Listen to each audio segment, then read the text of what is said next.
வீட்டில் பணமழை பொழிய, செல்வ மழை பொழிய, பணம் பல மடங்கு பெருகணும், வருமானம் ரெட்டிப்பாகணும் அப்படின்னா, இந்த ஆடிப்பூரத்தன்று அதாவது இன்றைய தினம் புதன்கிழமையோடு சேர்ந்து வந்திருக்கக்கூடிய ஆடிப்பூரம். இந்த ஆடிப்பூரத்தன்று இரவு 12 மணிக்குள்ள இந்த 3 பொருட்களை வாங்கி வீட்டில் வையுங்க.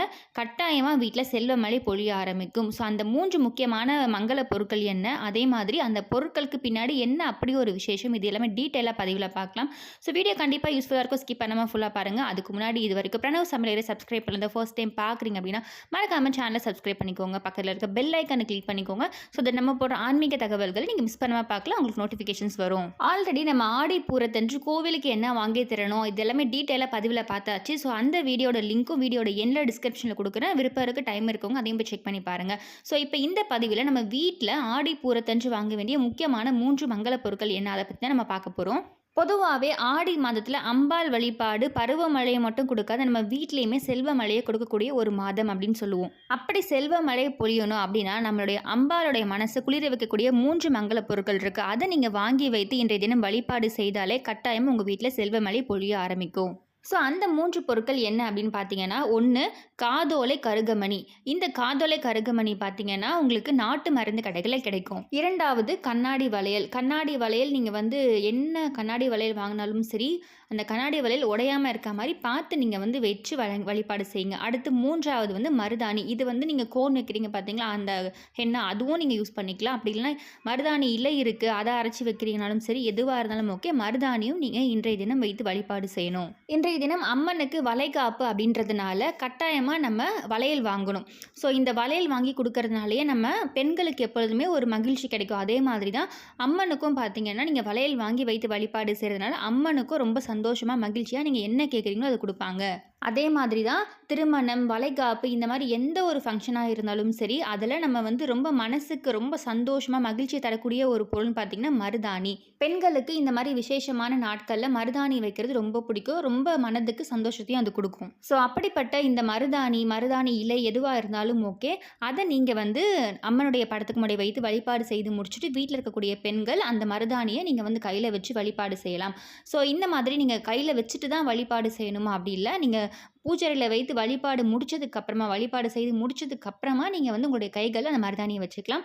இது உங்களுடைய சௌகரியத்தை பொறுத்தது. ஸோ நீங்கள் கோன் வைக்க முடியும், இல்லை இலையை வாங்கி அரைச்சி வைக்க முடியும்னாலும் சரி, உங்களுக்கு எது விருப்பமாக இருக்கோ, எது உங்களுக்கு ஈஸியாக இருக்கோ அதை நீங்கள் வைக்கலாம். ஸோ ஒரு சிலருக்கு இலைகள் கிடைக்கும், ஒரு சில இடத்துல இலைகள் கிடைக்காது. ஸோ அதனால் உங்களுக்கு எந்த மருதாணி கிடைக்குதோ அந்த மருதாணியை நீங்கள் இன்றைய தினம் பூஜையில் வைத்து வழிபாடு செய்ததுக்கப்புறமா அதை நீங்கள் உங்கள் கையில் வச்சுக்கோங்க. அடுத்து காதோலை கருகமணி அப்படின்றது மங்கள பொருட்களில் ரொம்ப முக்கியமான பொருள். தங்கம் வெள்ளியை விட ரொம்பவே மதிப்புமிக்க ஒரு பொருள் அப்படின்னு பார்த்தீங்கன்னா இந்த காதோலை கருகமணி.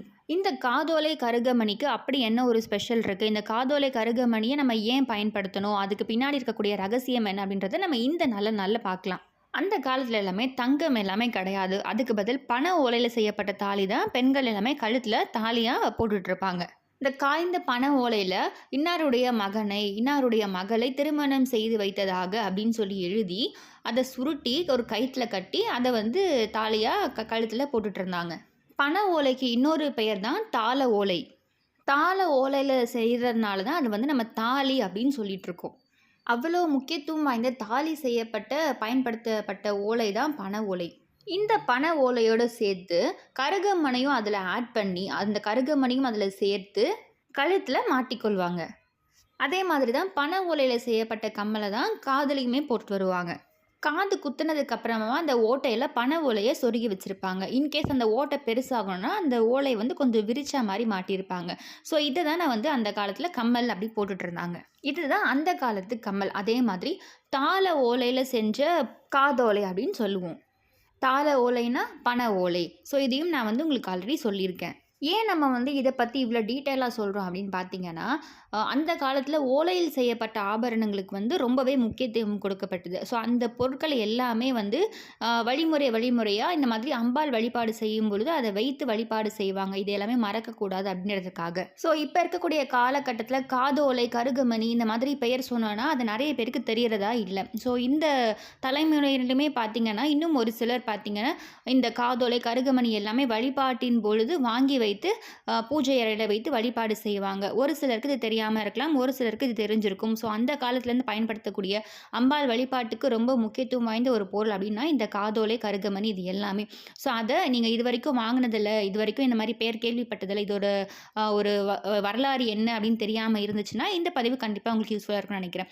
இந்த பொருள் எல்லாமே எங்க கிடைக்கும் அப்படின்னு பார்த்தீங்கன்னா, நாட்டு மருந்து கடைகள்ல உங்களுக்கு கிடைக்கும். ஒரு செட்டாவே அப்படியே நாட்டு மருந்து கடைகள்ல கிடைக்கும். ஒரு பிளாஸ்டிக் கவருக்குள்ள இந்த காதோலை, கருகமணிக்கு பதிலாக கருப்பு வளையல் இருக்கும். அந்த கருப்பு வளையல்லயே அந்த காதோலையுமே சேர்த்துமே இருக்கும் எல்லாமே. மரத்தால் செய்யப்பட்ட சீப், குட்டியா ஒரு கண்ணாடி இது எல்லாமே ஒரு செட்டாவே தனியா இருக்கும். நாட்டு மருந்து கடைகள்ல போய் இந்த மாரி இந்த காதோலை, கருகமணி செட்டு குடுங்க அப்படின்னு கேட்டாவே அவங்களே அந்த பாக்கெட் எடுத்து குடுத்துருவாங்க. ஸோ இந்த பொருள் வந்து ரொம்ப முக்கியமானது. ரொம்ப சக்தி வாய்ந்த ஒரு பொருளும் கூட.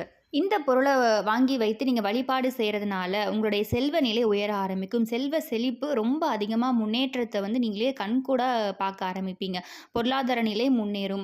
நமக்கு வந்து வருமானம் ரெட்டிப்பாகணும். ஸோ நம்ம ரொம்ப தங்கம், வெள்ளி இந்த மாதிரி வாங்கிட்டு வந்து வைத்து தான் வழிபாடு செய்யணும்னு அவசியம் இல்ல. நம்ம வழி வழியா அந்த காலத்துலேருந்து எந்த பொருட்கள வைத்து வழிபாடு செய்றாங்க அப்படின்னு பார்த்தீங்கன்னா, இந்த மாரியான மங்கல பொருட்கள் தான். இத வந்து இன்றளவுமே வந்து நெறைய இடங்கள்ல ஃபாலோ பண்றாங்க. ஸோ இந்த மாரி பொருட்கள வாங்கிட்டு வந்து நம்ம பூஜை அறையில வைத்து வழிபாடு செய்வாங்க.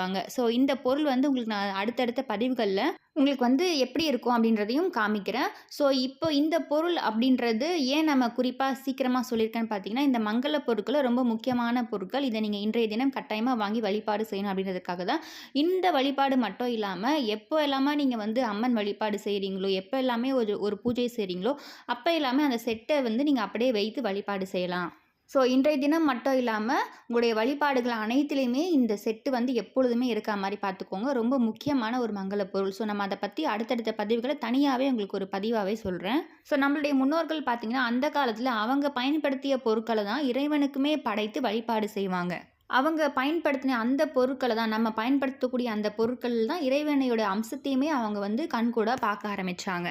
ஸோ இந்த பொருட்கள் அதாவது அவங்க பயன்படுத்துகிற பொருட்கள்ல இறைவன் இருக்காங்க அப்படின்றத நம்ப ஆரம்பிச்சாங்க. ஸோ அதனால தான் அவங்களுடைய வழிபாட்டுக்கள் எல்லாமே இந்த மாதிரியான பொருட்கள் அதாவது அவங்க பயன்படுத்திய பொருட்கள் எல்லாமே வைத்து வழிபாடு செய்தாங்க. அவங்களுடைய செல்வ நிலையும் சரி, பொருளாதார முன்னேற்றமும் சரி, அதே மாதிரி குடும்பத்தில் நல்ல ஒரு மங்களகரமான விஷயங்கள், நல்ல மகிழ்ச்சி நிலவக்கூடிய விஷயங்கள் இது எல்லாமே வரதையும் கண்கூட அவங்க பார்க்க ஆரம்பிச்சாங்க. ஸோ அதனால அவங்க பயன்படுத்திய பொருட்களை தான் இன்றளவுமே தொடர்ந்து வந்து நம்ம எவ்வளோ தங்கம், வெள்ளி வைத்தாலும் சரி, இந்த மாதிரியான முக்கிய மங்கள பொருட்களை இன்றளவுமே நம்ம பூஜையில வைத்து வழிபாடு செய்யறதுக்கான முக்கியத்துவம் இதுதான். ஸோ இந்த பதிவு கண்டிப்பாக உங்களுக்கு யூஸ்ஃபுல்லாக இருக்கும்னு நினைக்கிறேன். இந்த பதிவில் உங்களுக்கு ஏதாச்சும் சந்தேகம் இருக்குது, இந்த பதிவு பிடிச்சிருக்குன்னா கண்டிப்பாக கமெண்ட் பாக்ஸில் கமெண்ட் பண்ணுங்கள். ஸோ இந்த பதிவில் நம்ம இந்த காதோலை, கருகமணி, மருதாணி, கண்ணாடி வளையல் இதை எல்லாமே நம்ம வந்து ஏன் பயன்படுத்தணும், குறிப்பாக பார்த்தீங்கன்னா அந்த காலத்தில் பயன்படுத்துகிற அந்த காதோலை, கருகமணியை பற்றி டீட்டெயிலாமே நான் இந்த பதிவில் உங்களுக்கு சொல்லியிருக்கேன். ஸோ இது வரைக்கும் தெரியல, இந்த விஷயம் இது புதுசாக இருக்குது அப்படின்னாலும் கண்டிப்பாக கமெண்ட் பாக்ஸில் கமெண்ட் பண்ணுங்கள். ஆல்ரெடி தெரிஞ்சிருக்கு, நான் இதை வந்து தொடர்ந்து பயன்படுத்திட்டு இருக்கேன், என் பூச்சரையில் இருக்குது அப்படின்றவங்களும் கண்டிப்பாக கமெண்ட் பாக்ஸில் கமெண்ட் பண்ணுங்கள். அது மற்ற சப்ஸ்கிரைபர்ஸ்க்குமே கண்டிப்பாக யூஸ்ஃபுல்லாக இருக்கும். ஸோ இந்த பதிவு கண்டிப்பாக உங்களுக்கு பிடிச்சிருக்கும். இந்த பதிவு யூஸ்ஃபுல்லாக இருக்குது, இந்த பதிவு பிடிச்சிருக்குன்னா மறக்காம பிரணவ் சமையலறை சப்ஸ்கிரைப் பண்ணிக்கோங்க. பக்கத்தில் இருக்க பெல் ஐக்கனை கிளிக் பண்ணிக்கோங்க. ஸோ தட் நம்ம போகிற ஆன்மீக தகவல்களை நீங்கள் மிஸ் பண்ணாமல் பார்க்கலாம், உங்களுக்கு நோட்டிஃபிகேஷன்ஸ் வரும். மீண்டும் இன்னொரு நல்ல பதிவு உங்களை சந்திக்கிறேன். நன்றி.